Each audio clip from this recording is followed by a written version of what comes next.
E esse é outro método de campos potenciais com enfoque em exploração integrada, no caso aqui para fechar loops. É uma extensão do método anterior. Então a ideia aqui do método é fazer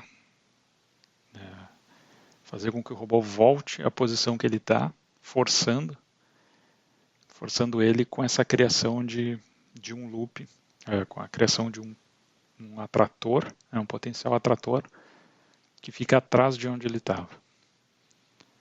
Então, isso aqui, se a gente só tem esse potencial atrator aqui, e a gente coloca uma barreira atrás do robô, então isso aqui em amarelo é uma barreira, esse potencial se propaga e a única forma dele chegar na posição que o robô está é através desse loop.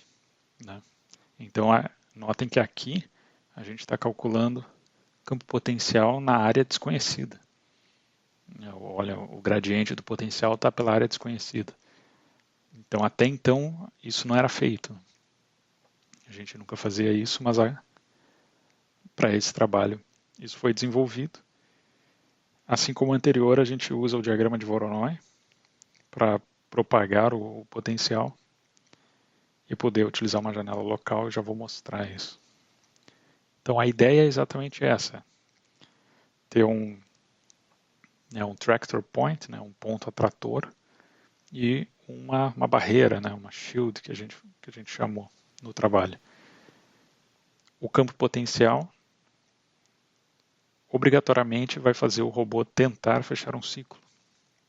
A questão é que talvez ele não consiga, talvez quando ele ande ele veja que tem um obstáculo que não deixa ele chegar nesse ponto. Mas aí isso aí é outra questão.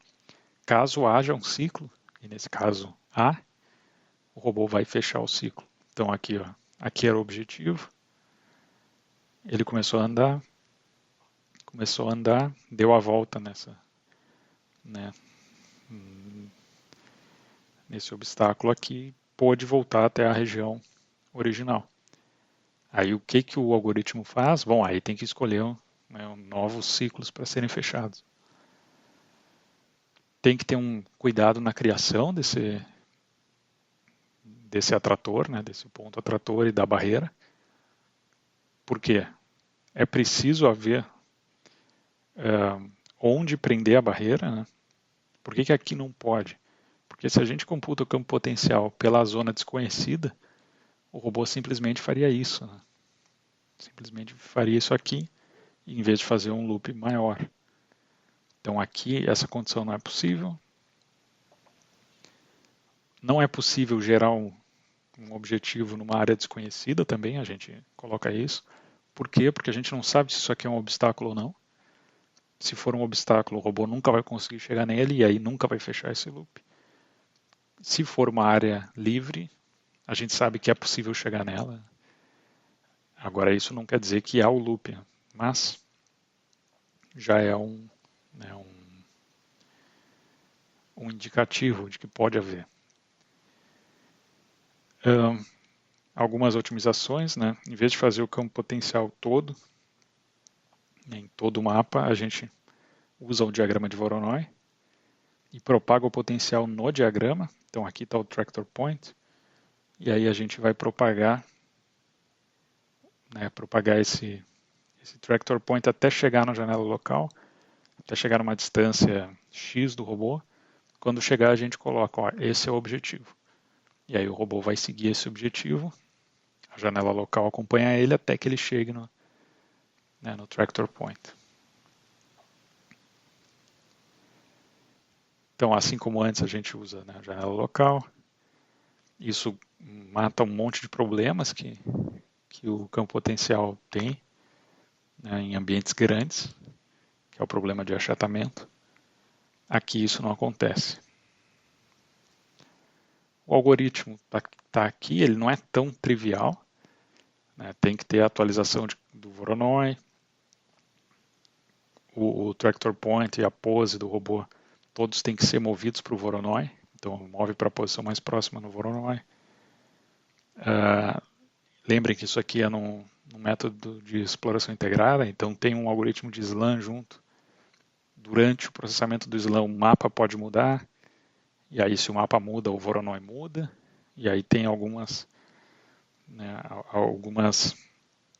operações aqui para garantir que o Voronoi ainda existe, que o caminho pelo Voronoi existe, que é possível propagar o potencial.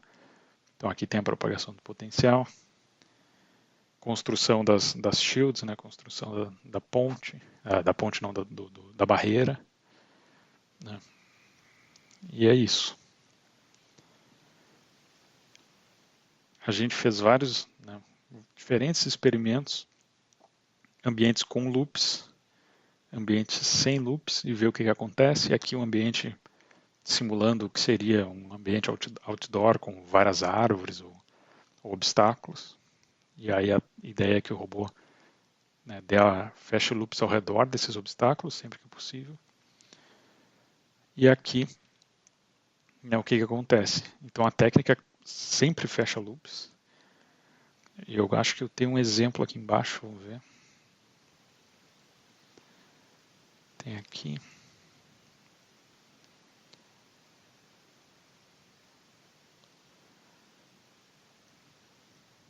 Então esse é o Ouroboros rodando naquele mapa ali.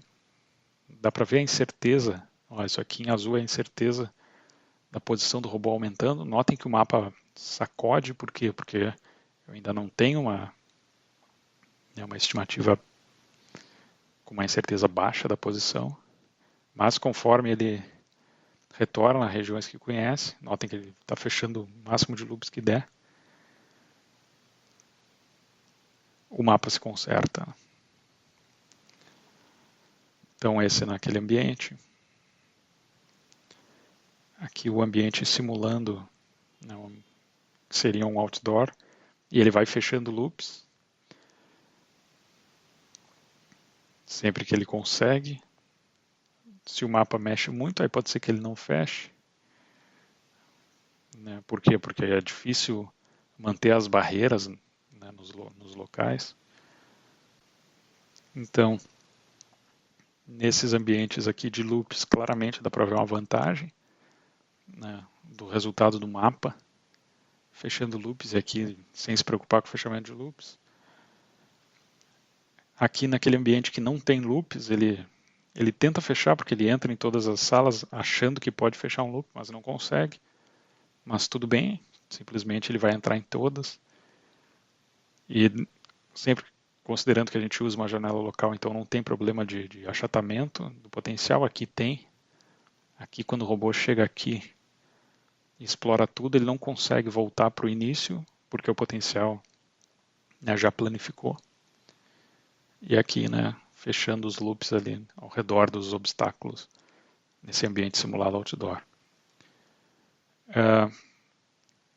Aqui a gente mostra, né, a diferença de tempo de processamento. Em verde é com, né, o método de fechamento de loops. Ele tem um custo menor, porque o campo potencial é numa janela local, enquanto que no campo potencial tradicional o custo vai aumentando conforme o tamanho do mapa aumenta. E aqui no ambiente real ali da URGS, de novo ele fecha um loop aqui, aí depois vai para cá, quando ele chega, né, aqui ele está terminando. Termina no local que fecharia esse segundo loop e deu. Já com o BVP não, né? Isso não é uma obrigatoriedade que ele vai fechar loops. Então, isso foi para mostrar que é possível usar campos potenciais para exploração integrada, desde que controlando condições de contorno. Notem que nesse método a gente está selecionando onde colocar condição de contorno, sempre atrás de onde o robô começa. No outro, as condições de contorno ficam variando conforme o tempo. E com essas características é possível, então, fazer qualquer tipo de exploração. Ok?